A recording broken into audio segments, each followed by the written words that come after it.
Hello les amis, j'espère que tout le monde va bien. Nouvelle journée sur la S14 aujourd'hui pour finir de remonter la partie boîte de vitesse, on va dire, parce que le moteur on s'en était occupé la dernière fois.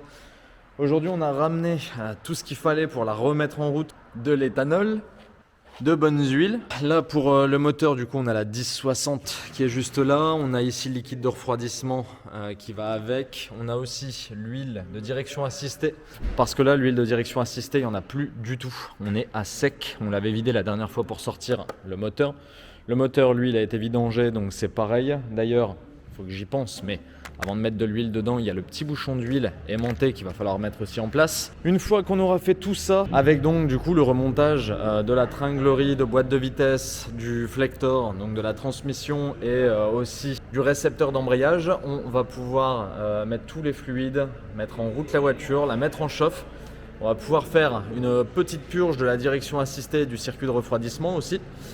Et j'espère vraiment que tout va bien se passer et que la caisse va bien tourner. En tout cas, normalement, on a tout fait pour. Je dirais qu'on a veillé à mettre tout correctement, tout remonter correctement, bien jointé, bien serré. Donc, normalement, on va dire que je suis assez confiant sur le fait que si elle tournait très bien avant, elle devrait tourner très bien maintenant. On va rester optimiste. Déjà, on va peut-être faire passer le récepteur d'embrayage en dessous de tout ça. Voilà. Là, il est passé. Là, la durite, elle est bien placée pour venir se mettre en dessous. On a la tige, bien sûr, qu'il va falloir remettre, sinon on va avoir un petit problème d'embrayage, je pense. Après 15 minutes de galère à le mettre, on a fait l'appel à un ami. Grâce à Rémi, le récepteur d'embrayage a été remis en place, il a été serré correctement. Sauf que là, il nous reste à faire le remontage de la partie tringlerie de boîte de vitesse et de la partie arbre de transmission. Le truc, c'est que là, je suis au sol. Et en fait, comme on peut le voir, j'ai vraiment pas beaucoup de place pour passer en dessous de la voiture et aller vraiment au milieu parce que l'arbre de transmission, il faut démonter le palier qui est au milieu pour pouvoir le faire tomber et pouvoir enfoncer la partie avant qui va dans la boîte. Donc si je me suis bien fait comprendre et que vous avez suivi le truc, c'est la merde comme ça. Donc là, le plan concrètement, ça va être de descendre la voiture d'ici, la ravancer jusqu'au pont. À mon avis, ça va être un petit peu galère avec le pont soudé, mais comme on a un cric pour lever l'arrière, ça devrait aller. Ça sera clairement plus simple de faire ça sur un pont, tranquillement, d'autant plus qu'après on a la purge de direction à faire. Donc ça sera nickel, parfait. Là de toute façon mécaniquement tout est serré, tout est en place. On peut rien faire de spécial de plus en attendant.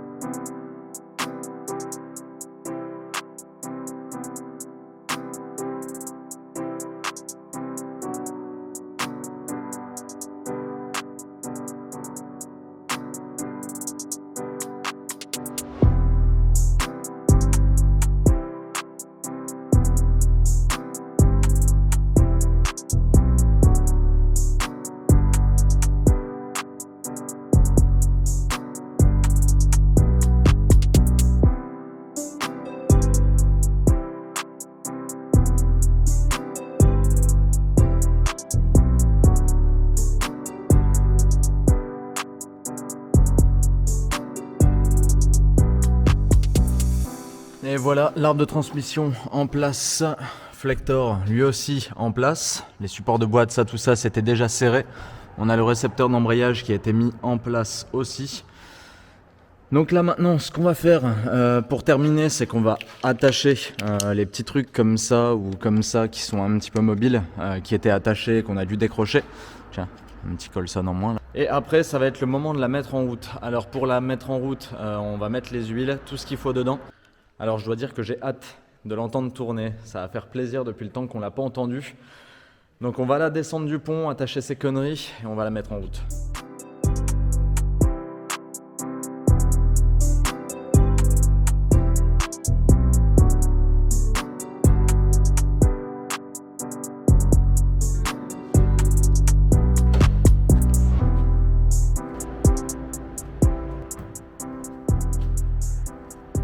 Le gars comment ça coule. Ah bah ouais, les systèmes pirates ça fonctionne, c'est pratique. La piraterie. Petite pompe externe comme ça. Ah, ça c'est la pompe de mon autre trans. On a tout changé par du gros gorille, de la pompe de gorille qui débite. Et voilà. Du coup celle-là, recyclée en pompeuse de carburant. Ouais, c'est ça. J'en ai deux, un deuxième pour démarrer les blocs. En qui sont en externe. Impeccable. Ah bah attends. Ah, c'est pas quand tu mets le bidon à côté de toi sur le siège passager que tu mets des durites qui vont jusqu'au moteur. Ah et ouais, que tu fais... c'est ça, Ouais, je c'est vois. ça. Je vois. Ah, ils sont fous. Mais au moins, c'est bien, on gagne du temps. Bon, ben, le plein est bientôt mis. Ça va bientôt être le moment de vérité. Il nous reste plus que la poulie damper à serrer quand même. Parce que sinon, il va y avoir un problème. Voilà. Ça, c'est fait. Plus qu'à remettre le coffre et c'est parti.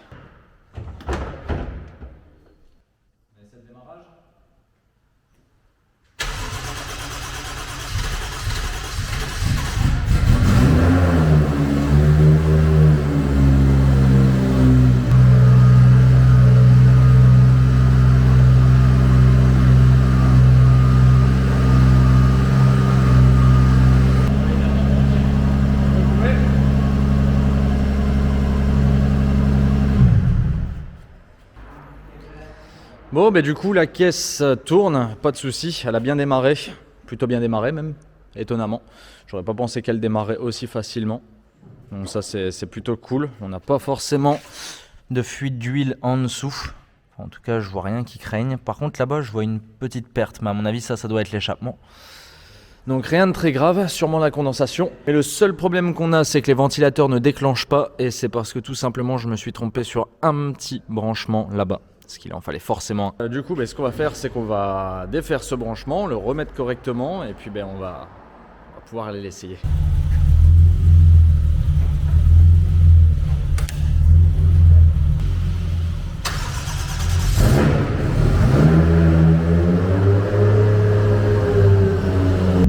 Allez, c'est parti.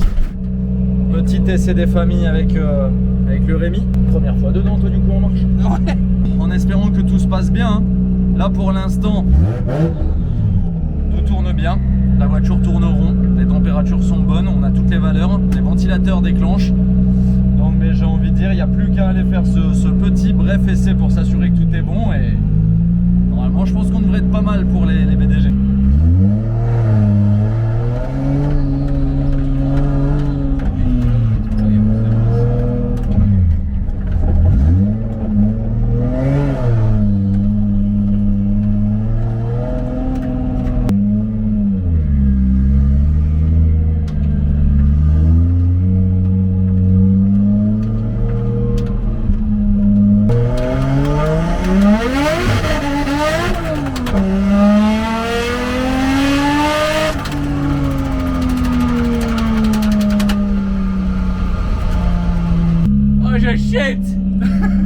J'achète direct. C'est où aussi? C'est full bruit. Là, ça fait plaisir. Écoute, pour l'instant, tout avait l'air d'être bon. Au niveau des valeurs, ça avait l'air d'être bon. Ça fume un petit peu, tant que ça se met en place, mais je pense qu'on est pas mal. Mais bon, je suis rodé. Bon voilà, tout est bien qui finit bien. La S14 de retour au garage. Donc là, elle est repartie à sa place. Je suis désolé, hein, j'ai coupé comme ça et on est passé directement là dans la voiture. Parce que je devais vite prendre la route du retour. Mais en tout cas, voilà, bonne chose de faite. La S14 démarre. On s'est juste trompé sur un seul branchement. Un seul. Et franchement, j'aurais parié qu'on se serait trompé sur plus que ça. Donc c'est plutôt cool. On avait bien géré avec le Friends. Donc là maintenant, à mon avis, dans la prochaine vidéo, on se retrouvera pour les préparatifs avant d'aller justement au brûleur de gomme, donc au BDG. La 4e édition qui va se dérouler et normalement on devrait y faire des démos. Donc ça c'est encore plus cool. Donc ouais, vraiment hâte d'y être. J'espère que la caisse va tourner comme elle tourne actuellement, c'est-à-dire parfaitement. Sur ce, moi je vais vous dire une bonne, parce que je me suis chopé une bonne migraine, à croire que le stress était là, à savoir si la voiture allait tourner ou pas. Mais en tout cas voilà, on va aller se reposer, on va aller se détendre, et puis on se retrouve la semaine prochaine pour le BDG. Bonne semaine à tous les amis. Tchuss.